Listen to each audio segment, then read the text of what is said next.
Okay, go ahead. And my name is Virginia Walker. And one and before the Civil War, there was a man that lived here, and he was the only man that ever had any slaves registered in the county of Rutherford. And he had 2 brick houses. He built 2 brick houses, and he met a young woman, and he married her and took her home with him. And a year or 2 later, they had a little baby. And the baby had to colic a lot at night, and it would cry and cry and cry, and the mother would try to get it to be quiet. The old man was mean, and he would tell her that she needed to keep the baby quiet. Well, finally, he told her, said, if the baby's not quiet tonight where I can sleep, I'm going to take care of it myself.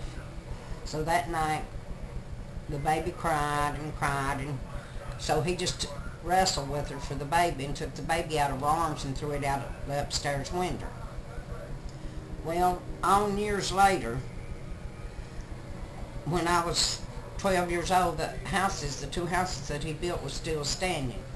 And my mother was a poor woman, and she rented that house. And we moved there, and I was 12 years old and in the 6th grade. Well, we were really having a rough time and not very much money or anything, but she was taking the best care of us, and we'd go to bed early, and sometime around 11 o'clock every night, I would wake up to a noise. We were sleeping in the room next, which had previously been the dining room, and I'd hear the noise upstairs, and I'd hear it come down the stairs, hear something coming down the stair steps, and I'd lay there and just be quiet. And whenever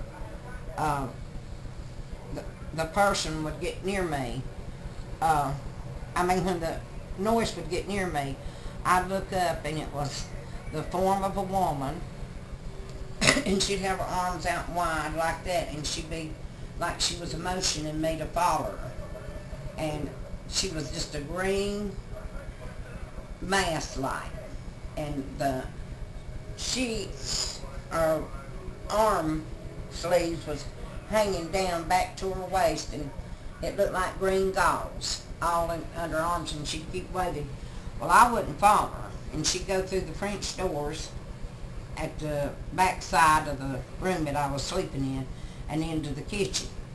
Well, I told my mother about it, and she was upset and frightened. She thought because I had had a bad sickness and my fever had been so high that maybe it had left some kind of effect on my brain.